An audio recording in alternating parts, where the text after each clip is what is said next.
Hello guys, এই দেখো সকাল সকাল আমার মা এই দেখো কি করছে। দেখো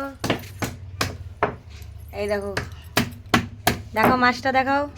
এই দেখো এই মাছগুলো কালকে আমার জামাই গঙ্গার মাছ পেয়েছে, একদম তাজা মাছ ছিল, কালকে রাত্রিরে নিয়ে এসেছিল।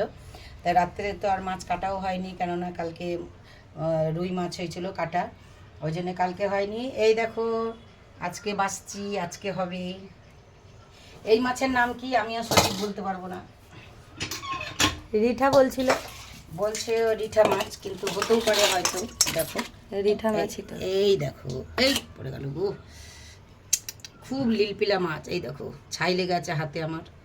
এই দেখো মাছটা, চলো দেখো ভালো কাটি করে। বাছি, তারপরে আবার দেখাবো। ওই যে আরো আছে অনেক, হুম।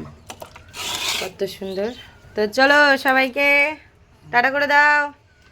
টাটা বন্ধুরা, সব ভালো থেকো।